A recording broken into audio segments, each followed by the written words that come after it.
como um país de natureza exuberante, cujo povo e o território necessitavam ser civilizados. O homem civilizado era dono do conhecimento, e a natureza um lugar de atraso.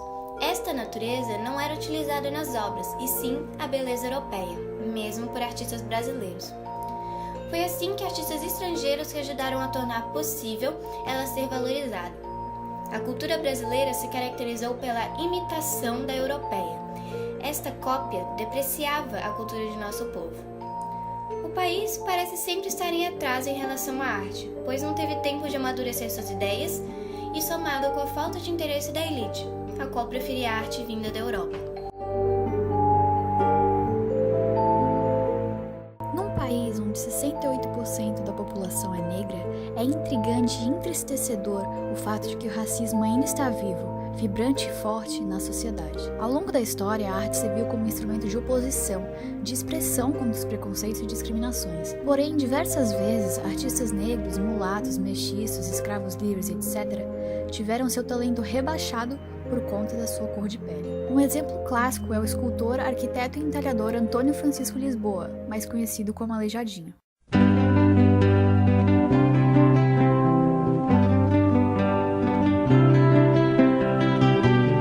Mais de 200 peças sacras foram produzidas por Aleijadinho ou são atribuídas ao artista mineiro nascido em Ouro Preto.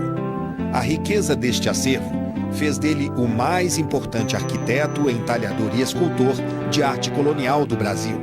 Como era um escravo livre por conta de sua mãe, Aleijadinho enfrentou muito preconceito. Além da cor de sua pele, a doença que o acometeu por volta dos 40 anos, deformando seu corpo, causou repulsa nas pessoas. O artista morreu pobre, doente e debilitado. Apesar do preconceito racial ainda ser realidade no nosso país, sendo herança de uma história que oprimiu, agrediu e excluiu o negro, observa-se uma preocupação muito maior com este assunto. Mesmo assim, pergunto-lhes: quantos artistas plásticos negros você conhece?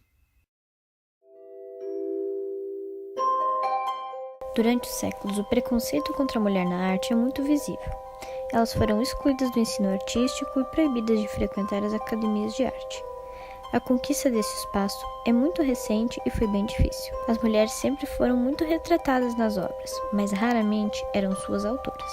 Muitas vezes, quando eram permitidas frequentar as aulas, a autoria de suas obras era dada a outros. Após o século XIX, as mulheres começaram a aparecer na arte, no Brasil, em 1892, mas mesmo assim tinham muitas restrições. No século XX, Anita Malfatti e Tarsila do Amaral chamaram muita atenção. Um exemplo de artista é Camille Claudel, companheira de Rodin, que vivia sempre à sombra dele, sendo que ela era uma ótima artista. Mais um exemplo de artista feminina é Frida Kahlo, que faz sucesso com suas obras surrealistas. Atualmente, o preconceito ainda existe e é frequente dentro das artes plásticas. Os grafiteiros, por exemplo, sofrem por serem confundidos com pichadores. Mas afinal, qual é a real diferença entre pichação, grafite e mural? Na pichação são apenas letras, os desenhos são os que constituem o grafite. A diferença é a questão da legalidade. O grafiteiro e pichador pintam de forma ilegal, já o mural é autorizado pelos proprietários. Em São Paulo, ainda é proibido sair e fazer um grafite sem permissão, seja um desenho ou pichação. É tido como crime ambiental. Porém, a cidade aderiu em abrir um espaço como a 23, que virou marca registrada e dá visibilidade aos artistas para o mundo.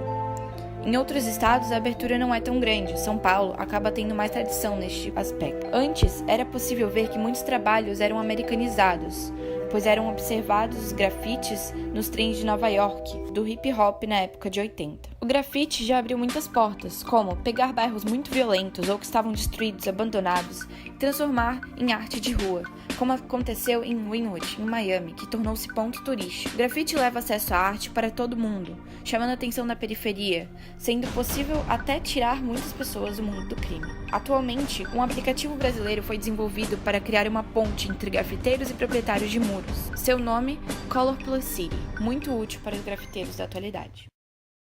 Ser artista vai além de lidar com uma sociedade que não entende seu papel e não valoriza seu espaço.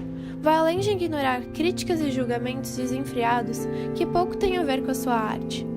Vai além de criar, produzir, inovar, divulgar e financiar.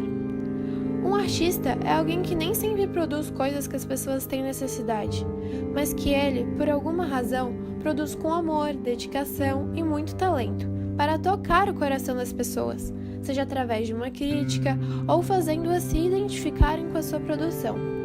Ser artista é colocar no papel da vida e jogar na cara de todos tudo o que escondemos, e por isso eles merecem todo o nosso respeito.